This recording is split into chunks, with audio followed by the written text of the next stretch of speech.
So we're going to start. I'm going to put my mask on. So I want to welcome everybody for the launch of the ROSSLYN DOWELL Education Fund.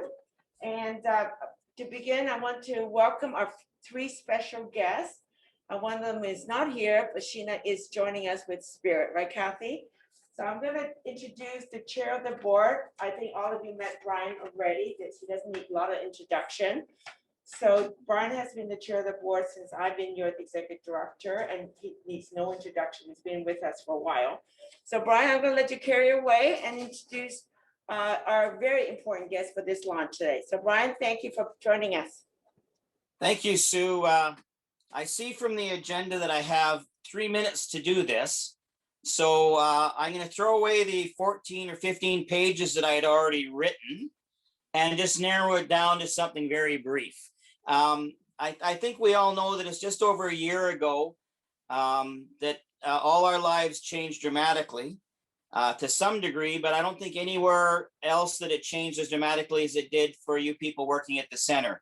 I know that how you did your job changed, the things you had to do to protect residents changed, and how you interacted with the public changed. And I think that was a very trying, and still continues to be a trying time for us all.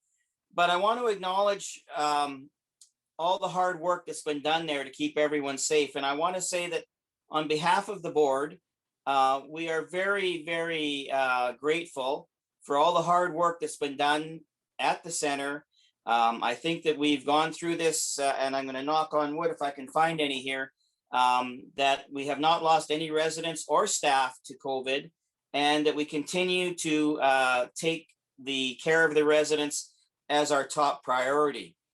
One of the things that the board and the leadership team was thinking about is how do we kind of show our appreciation for what you've done, and how we can find a way to have more of a lasting impact than a one-off thanks, here you go. And we've come up with something that we think that hopefully you'll get a chance to use at some point. And it's a new foundation. It's a new fund. It's called the ROSSLYN DOWELL Education Fund. It's named for, as Sue said, ROSSLYN DOWELL, who's joining us today, as the previous chair of the board. And I think that Sue will be giving you kind of the nuts and bolts of how this is going to work shortly.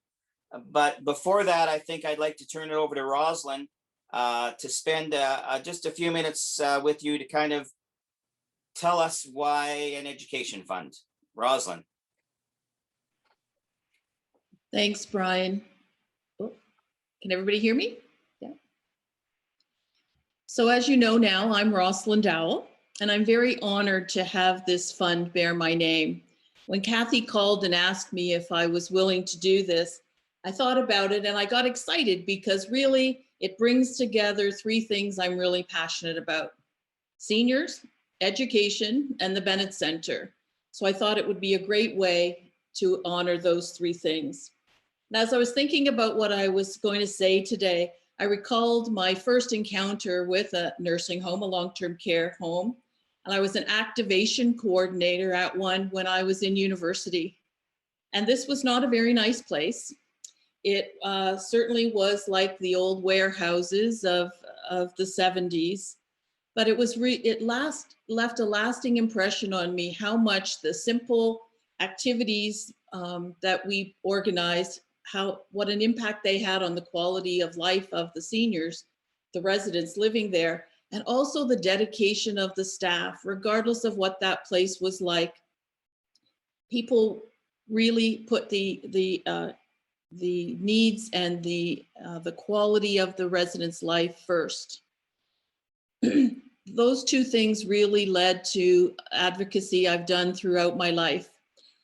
Following this experience, I actually changed the focus of my education to gerontology, and I went off to graduate school to study. It was a very new field then, and not many people knew quite what to do with you when you returned.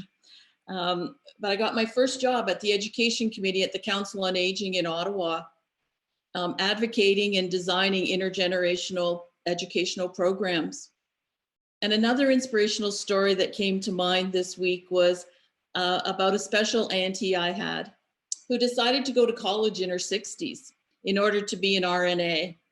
And she wanted to, after having been a stay-at-home wife and mother all her life, she wanted to make a difference in our community. And she went to work at that very same nursing home that I had worked at as a student.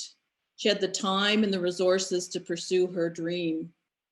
So that explains my passion for seniors and education, and now the Bennett.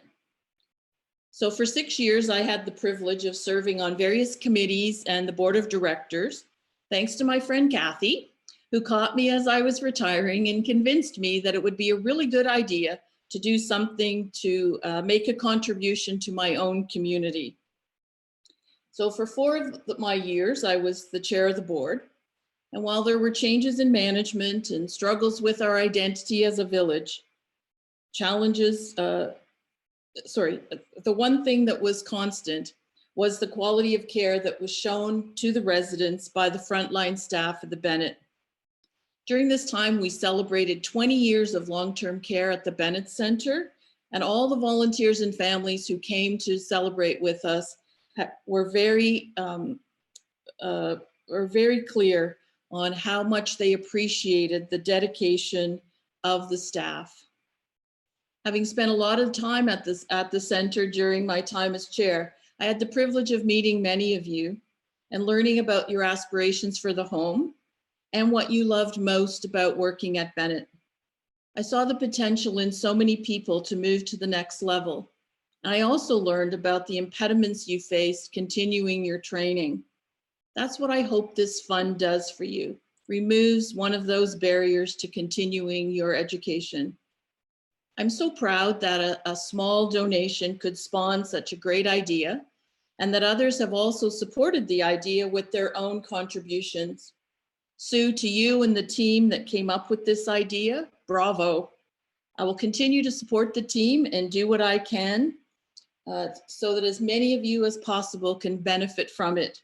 Because despite having moved away from Georgetown a year ago now, Georgetown and the Bennett will forever be in my heart. Thank you.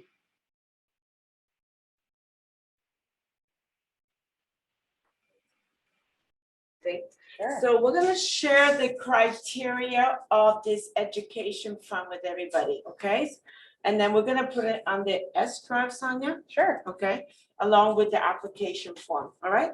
I won't go through the whole criteria with everybody.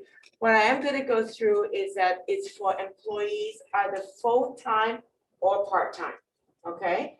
So you must work here at least 2 years. So the criteria have been worked on with the committee, the 2 co-chair. I'm going to introduce one of them shortly along with the committee, okay? And the fact is that they have to demonstrate some leadership, some contribution to the home, but more importantly, your attendance has to come into play, all right? So the application is that it has to be a recognized institution, whether it is a community college or university, here in Ontario and beyond, because we now do a lot of online learning, as you know, right? So people may be taking a course with Athabasca is known for online learning, okay? So we need to see your course outline. What are you learning? Like your RPN, you're gonna want to become a photographer like Cody? I don't think so, right? You know, that kind of stuff, right? This isn't just an excuse, okay, Cody? Okay, so the other piece here is that the application needs to come in by November each year so that we can have the application due for the next year's cycle, okay? We will be awarding 3 recipients every year. If we get more funding, we'll award more. So the education fund is up to $1,000 for the course, and then additionally, there will be $500, up to $500 for the course material, like a textbook. You know, nursing textbooks were not cheap. I remember those days. Now all the textbooks are online. You still have to pay for it, okay? So there's 2 components to this fund. One is the education for the tuition fee. The other part is the material to support the tuition fee. Okay, so all this information will be on the S drive so that everybody can access, and there's an application form as well. Okay, any question about the criteria for now? Seeing none, I'm going to turn it over to, I'm going to introduce, Sheena is not with us right now because she's busy at work. These are busy people. So we have two co-chair of the marketing and fundraising committee. One of them is Sheena Swifter and the other one is Kathy Dorbeck. Kathy is with us today. So I'm gonna be, you've seen her a lot. Lady responsible for all that gardening that we had last year. That's a lady and her team, okay? And I can't speak enough about Kathy and her volunteerism and the commitment to Bennett Village. So Kathy, I'm gonna turn it over to you for the next couple of minutes to say your few words. Thank you, Kathy, for being here and volunteering. Thank you, Sue, and thank you and hello to everyone. I'm speaking on behalf of the Marketing and Fundraising Committee, and there are three things that I want to share with you today. The Marketing and Fundraising Committee is very supportive of growing and maintaining this fund for staff. We have committed to a goal of raising at least $10,000 per year for the next 5 years, with the intention of eventually building the fund to a level where it's self-sustaining. The second thing I want to share is a big thank you to early donors to this new fund. It's been gratifying to see the way people have jumped on board with the idea of an education fund for staff. That includes ROSSLYN DOWELL, of course, and also your executive director, Sue Wong, and board chair, Brian Clark, along with other board members. I also want to acknowledge the contribution of Silver Fox Pharmacy. Now, you probably know when Sue gets a good idea and it involves support for her staff, she's a very hard person to say no to. That's one reason why the fund is off to a good start. The other reason brings me to the third thing that I want to share with you, and that is appreciation from Bennett volunteers. All kinds of volunteers associated with the Bennett Center are deeply and sincerely appreciative of the work that you do.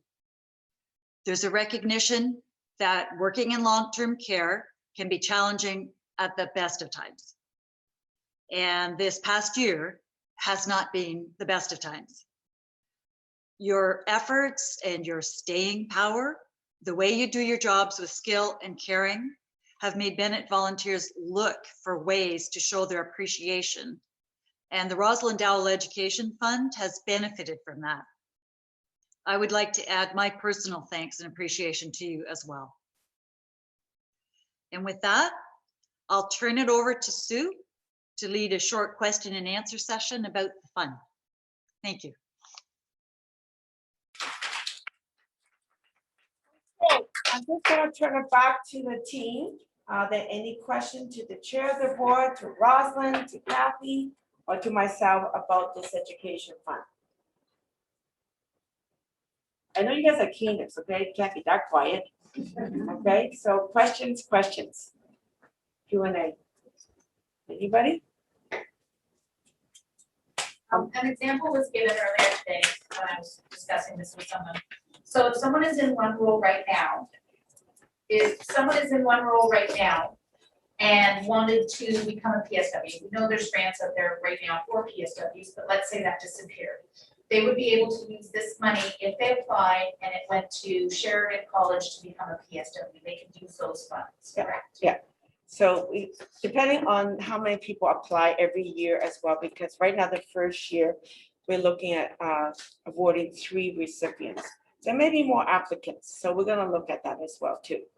What if someone had credentials for something, had lost them, and then to pay to have them reinitiated? Would that count if they were Sorry, okay. Would that count towards it, or because they lost it on their own, therefore they didn't have to find it on their own? So we're gonna have to look at everything. You're giving us some questions that we have as a committee, have to look at, Leila. I think the big question here is to, let's say for instance, from an RPN to become an RN, or a PSW become an RPN, or other way around, because we do need staff in the recreation department for Sonia and her team and others within the home, right? So maybe one of the dietary aid wants to become a cook, right? That kind of stuff, because those courses are not cheap. Okay, and buying knives become a cook is not cheap. Okay, so there is one portion of the fund is dealing with education.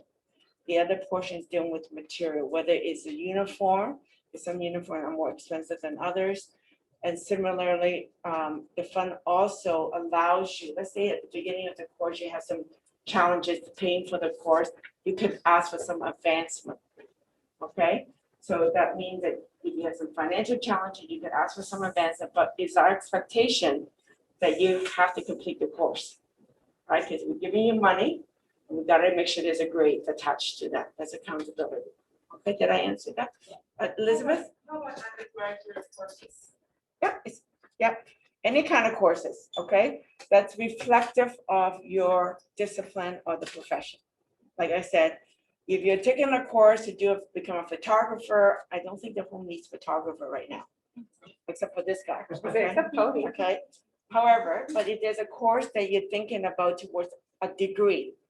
So because I'm gonna use the undergraduate, Sorry, not a degree, like a certificate. Let's that's say, fine, like yeah. I want to do like a cardiology certificate. Yeah. Would it qualify? Yeah. Or a gerontology certificate, okay? Because we know that those courses are available, or advanced practice, okay? So because RNAO has advanced practice courses, they do cost money, okay? And similarly, U of T, Rice, and all those universities have very expensive courses. All right, did I answer your question, Elizabeth? Any other question, Rachel? Would, I don't know if it's the right word, would there be any type of consequence, say, PSW was to look at RPN? If they use that to go and find a job elsewhere, would there be a consequence for that? So we haven't put that, we talked about that, right, Kathy? But we didn't put this stipulation. We believe an honor system as well, okay? Because we are a good home. Why would they would stay, right? Because so say you become going for the RPN program, we're gonna use this as an example, okay? It's not 1 year you finish a course. So if you're doing a degree program or a program like RPN, it's more than a year. So you could apply for the second year as well, okay? But we do know that we want you to stay. Because after we are in the process doing this education fund, is helping the home and the board for the new, improved, and expanded long-term care home. We're gonna need more staff, folks. Okay, that's a reality. So through ROSSLYN's name fund, we're gonna get us ready for the new home. That's the other purpose of this fund. Okay, does that answer your question, Rachel? Okay, Ruby? It says $1,000 a year, right? Yeah. If somebody's involved in a 3-year course, are they getting that for every year? No, you have to apply every year. You have to apply every year. No. Okay, you have to apply every year. Because like Kathy just said earlier, the Market and Fundraising Committee is committed to raise this fund every year. If we could raise more fund, of course, we're gonna have more recipients down the road, right? But you have to apply every year, okay? Any other questions? Okay, I don't see any And other. then, sorry, if you apply every year, if we're already receiving, the chances of you receiving it again first, like, because the others have to. It all depends, okay? I think at the end of the day, the committee needs to vet it. Let's say this year we have 8 people for 3 things. If there is fund there, the committee is making commitment to fund the program, okay? But I just want to make sure people understand is the first year we're gonna start small, but we're hoping to have the growth of this fund. That we could have more people with more opportunities. Okay, Elizabeth? Okay. Any other questions and comments? It's really good. Okay. All right, I'm gonna turn it over to see if Brian, Rosalind, and Kathy want to have the last word about this, the launch. The last word, Rosalind, and as well as Kathy. I'll take a shot to just say, I encourage everyone to try to take advantage of this if they can, if they're interested. I think this is a good opportunity. I think I'd like to thank Kathy and Rosalind and Sue for what they've done to get us to this point. And I just think that hopefully we get swamped with applications and there's all kinds of people wanting all kinds of education. And you know, there's nothing that continuing education is great. And especially if we can, you know, get more people doing more things. So I encourage you all to try to take advantage of it, as many as you can. Thanks. Thank you, Brian. And I'm going to jump in if that's okay. I'm going to jump in and just say, I know that working and also going to school is tough. So if this fund is able to help with that and make it a little bit easier, that's great. And over to ROSSLYN. You're challenging my technology, having to unmute twice in one meeting. I would just like to say, I've learned new things about the fund this afternoon. I think it's the development is great. The commitment for the years to come is really commendable. And I hope that as many people as possible, as Brian and Kathy have said, are able to take advantage. It can only make a good place better. So thank you for including me in this great initiative. So thank you, Brian, Kathy, and ROSSLYN. Lunch, guys, so that they can have to finish the shift or beginning of the shifts. So thanks everybody for joining us, and we'll see you soon. Brian, I'll see you about an hour. Okay. All right. Thanks. Bye, guys. Okay. Thank All you. right.